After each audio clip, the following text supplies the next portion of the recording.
calon mempelai, kedua mempelai yang berbahagia, saksi orang tua dan keluarga, juga jemaat Tuhan. Salam. Salam.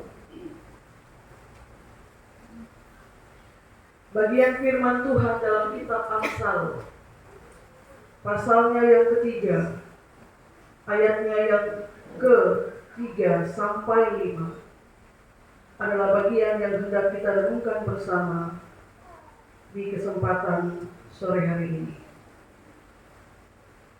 Saat Salomo menulis, "Janganlah kiranya kasih dan setia meninggalkan engkau, kalungkanlah itu pada lehermu, dan tuliskanlah itu pada loh hatimu."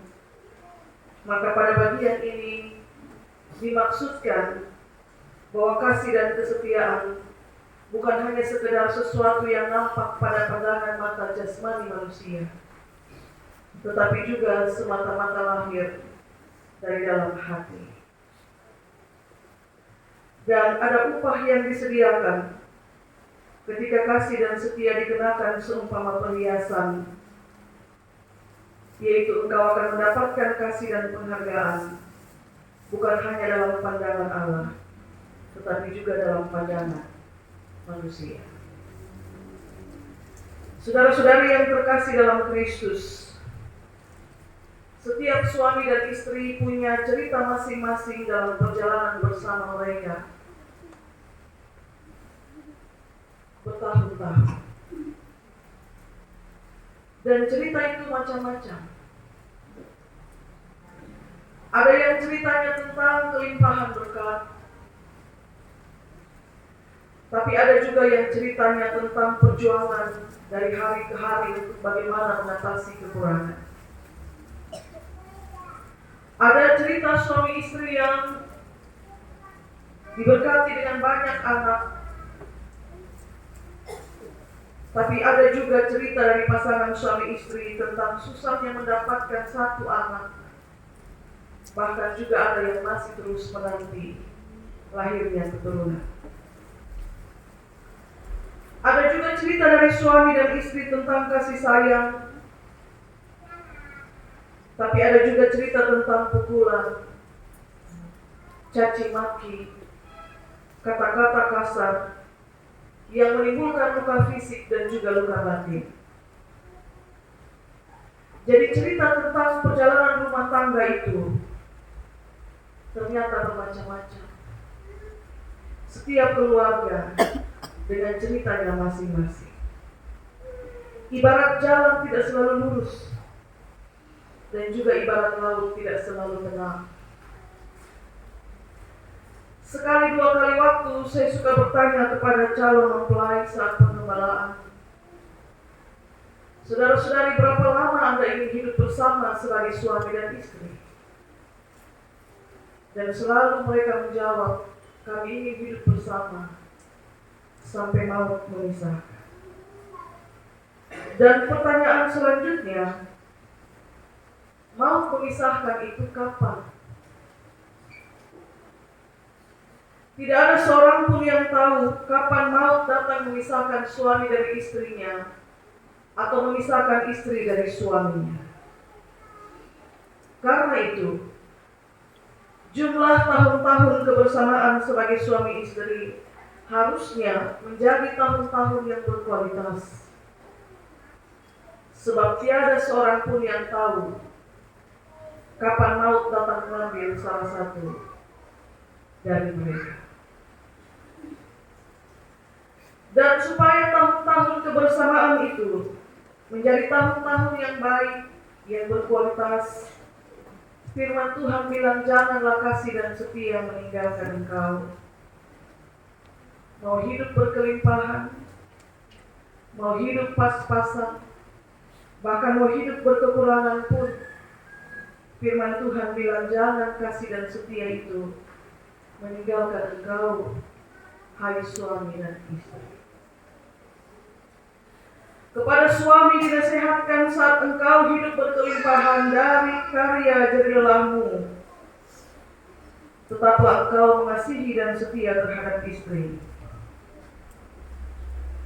Dan kepada istri dinasihatkan saat engkau berkekurangan dalam hidup bersamamu dengan suamimu, tetaplah engkau mengasihi dan setia terhadap suamimu. Dan dalam perjalanan bersama entahkah singkat maupun panjang, firman Tuhan bilang bahwa serta kasih dan setia itu bersama-sama dalam perjalanan. Sebab apa? Sebab seperti kata pengkhotbah, supaya kalau seorang jatuh, yang lain mengangkat temannya. Saudara-saudari mempelai dan jemaat Tuhan yang terkasih dalam Kristus, firman Tuhan juga lebih lanjut mengatakan supaya kasih dan setia tidak ditinggalkan, maka dia mesti dikalungkan pada leher dan juga tertulis dalam loh hati.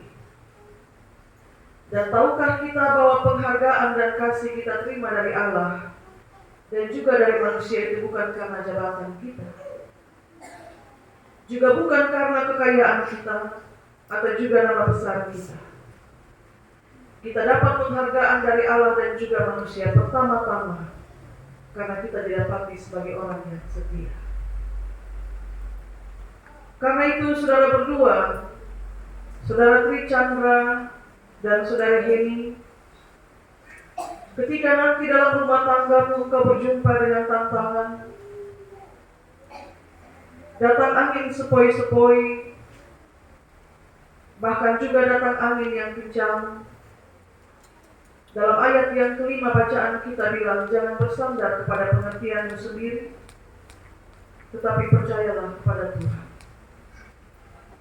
Jemaat Tuhan yang terkasih, beberapa keruntuhan dari satu bangunan rumah tangga dalam pengalaman pelayanan seringkali terjadi atau disebabkan oleh karena manusia menyandarkan pengertian pada kekuatannya sendiri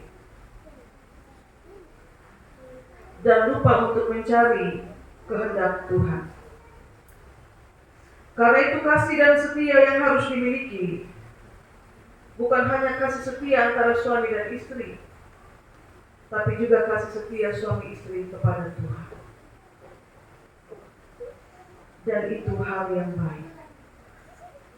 Kalau suami istri bersandar kepada pengertiannya sendiri, maka ketika minyak tanah atau minyak goreng, atau bahkan bawang atau bahkan beras, pulsa listrik habis dalam waktu bersamaan, Anda akan berpikir Tuhan tidak mengasihani Anda.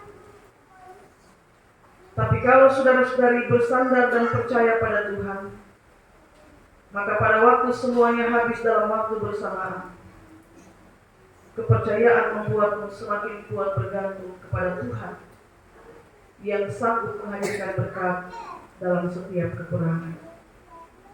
Sebab Tuhan tidak sedang menghukum, Tuhan hendak menolong supaya setiap orang yang menikah bergantung kepada Dia. Maka saudara-saudari yang terkasih dalam Kristus, secara khusus kedua mempelai, hidup berumah tangga itu hidup penuh warna dan juga penuh dengan rasa. Dalam warna apapun dan dalam rasa apapun, sebagai gereja kami patut untuk memberikan nasihat kepada saudara-saudari berdua. Tetaplah berkasih-kasihan dan tetaplah setia satu terhadap yang lain. Jangan saling menjauhi atau meninggalkan, karena penghargaan datang kepada kita oleh karena kita didapati sebagai orang yang setia. Dan saya kira pengalaman hidup rumah tangga Oma Ratu dan juga Bapak Mama si tangga, juga kedua orang tua saksi, hendaklah menjadi pengalaman yang baik juga bagi kedua mempelai siang ini, sore ini, bahwa benar setiap rumah tangga punya cerita, setiap rumah tangga menyimpan warna dan rasanya masing-masing, tetapi hanya kesetiaan yang dipegang teguh, bahkan dalam situasi yang paling berat sekalipun, penghargaan dalam pandangan Allah dan pandangan manusia tidak akan pernah berlalu, sebab itu sudah dijanjikan oleh firman Tuhan. Selamat berbahagia. Tuhan berkati kita dengan firman-Nya. Amin.